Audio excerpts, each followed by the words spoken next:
শুভ সকাল বন্ধুরা। Public service commission West Bengal তাদের ওয়েবসাইটে পুনরায় একটা পরীক্ষার ফাইনাল রেজাল্ট পাবলিশ করে দিয়েছে।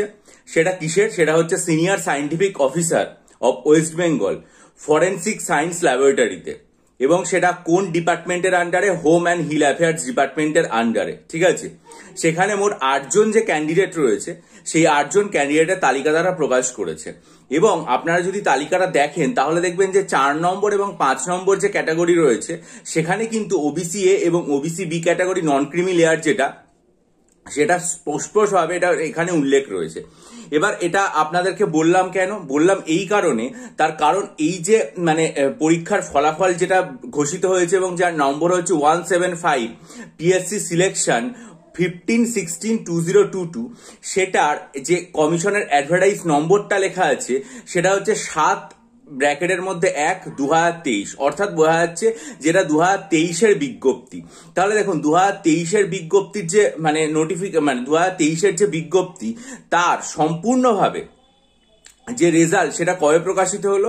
সেটা প্রকাশিত হলো হচ্ছে 2025-এর, এখানে তারিখটা দেওয়া আছে 28শে মার্চ, কিন্তু যদিও আমি যেটা দেখলাম সেটা হচ্ছে গতকাল ওয়েবসাইটে এটা আপলোড হয়েছে, তার আগে আমি এটা দেখিনি। যাই হোক, 28শে মার্চ 2025। তাহলে দেখুন 2023-এর 7 নম্বর বিজ্ঞপ্তি, তার রেজাল্ট বেরোচ্ছে 2025-এর 28শে মার্চ। তাহলে তার মাঝখানে 3টে ডেটের খুব তাৎপর্যপূর্ণ। একটা হচ্ছে যে 2024 সালের মে মাসের 23 তারিখ, যেদিন কলকাতা হাইকোর্ট থেকে ওবিসি কেস সম্পর্কীয় ভার্ডিক্ট বেরোয়। তারপরে হচ্ছে 12ই মার্চ 2025 এবং 18ই মার্চ 2025, যেটাতে কলকাতা হাইকোর্টে এটা শুনানি হয়েছিল, এবং তার পরবর্তীকালে সুপ্রিম কোর্টে এটা শুনানি হয়েছিল, এবং যেটার জন্য রাজ্যকে এই ওবিসি সার্ভের জন্য আরো 3 মাস সময় দেওয়া হয়েছিল। তাহলে দেখুন যে 24শে মার্চ 2023, 24শে মার্চ 18ই মার্চ 2025, 12ই মার্চ 2025 এবং 24শে মে 2024, এই পুরো সময়কালটা পেরিয়ে গিয়ে কিন্তু 2023-এর এই রেজাল্ট বেরোলো। এবং এখানে কিন্তু ওবিসি রিজার্ভেশন যে রয়েছে সেই কথাটা খুব স্পষ্টভাবে উল্লেখ করা রয়েছে। তাহলে একটা জিনিস এখান থেকে স্পষ্ট হয়ে যাচ্ছে, সেটা হচ্ছে যে প্রক্রিয়া অনগোয়িং হিসাবে চলছে সেই প্রক্রিয়াতে কিন্তু কোনো রকম প্রতিবন্ধকতা আসার কথা নয়। আমি এর আগেও আপনাদের সামনে বেশ কয়েকটা উদাহরণ পাবলিক সার্ভিস কমিশনের লিস্ট থেকে দেখিয়েছি, যেখানে খুব পরপর স্পষ্টভাবে দেখা যাচ্ছে যে চলমান যে প্রক্রিয়া, অর্থাৎ যেগুলো শুরু হয়েছে, এই যে ভার্ডিক্ট কলকাতা হাইকোর্টের রায় সেটা আসার আগে থেকে, সেগুলোতে কিন্তু এটার কোনো প্রভাব আসছে না, এবং সেগুলো পাবলিক সার্ভিস কমিশন তাদের রেজাল্ট বেরো করছে।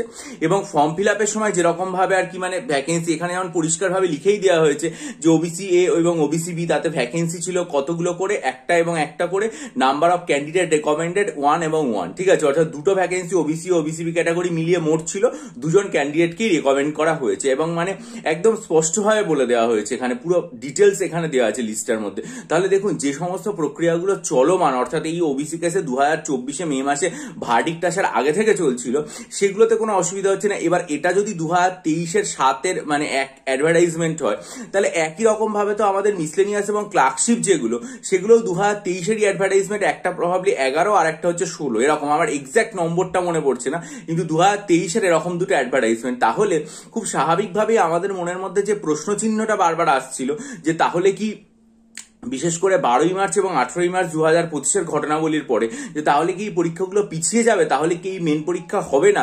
তাহলে দেখুন এখান থেকে কিন্তু স্পষ্ট পরিষ্কারভাবে বোঝা যাচ্ছে যে এরকম হওয়ার কোনো ব্যাপার নেই। এটা কিন্তু আর কি হওয়ার একটা যথেষ্ট সম্ভাবনা রয়েছে। এবার হ্যাঁ, সেটার যেহেতু প্রিলিমসের রেজাল্ট এখনো বেরোয়নি, তার জন্য যে টেন্টেটিভ ডেট দেওয়া হয়েছে সেটা না হয় কিছুটা পিছিয়ে যেতে পারে, তবে পেছলেও হয়তো সেটা 2 মাস পেছোতে পারে। তবে আমার যেটা মনে হয়, যেহেতু এখানে এইভাবে পরপর রেজাল্টগুলো বেরোচ্ছে, এর পাশাপাশি যদি পাবলিক সার্ভিস কমিশন এইটুকু অন্তত আমাদেরকে জানিয়ে দেয় যে না, মিসলেনিয়াস এবং ক্লার্কশিপের প্রিলিমিনারি হবে, সেটাতে কদিন দেরি হয় বা কতটা সময় লাগবে, এটা যদি জানিয়ে দেয়, তাহলে আমার মনে হয় যে আমাদের সকলের পক্ষেই অত্যন্ত আর কি সুস্পষ্ট হবে যে হ্যাঁ, তাহলে পরীক্ষাটা হওয়ার একটা সম্ভাবনা রয়েছে। এখন আমি আপনাদেরকে পরপর এই ডেটগুলো তুলে ধরার কারণ হচ্ছে এটাই, কারণ প্রত্যেক দিন তো আমাকে ইমেলে এবং হোয়াটসঅ্যাপে অজস্র প্রশ্নের মুখোমুখি হতে হয় যে পরীক্ষা পিছিয়ে যাবে কিনা, পরীক্ষায় ওবিসি কেসের প্রভাব পড়বে কিনা, এরকম অজস্র প্রশ্নের মুখোমুখি হতে হয়।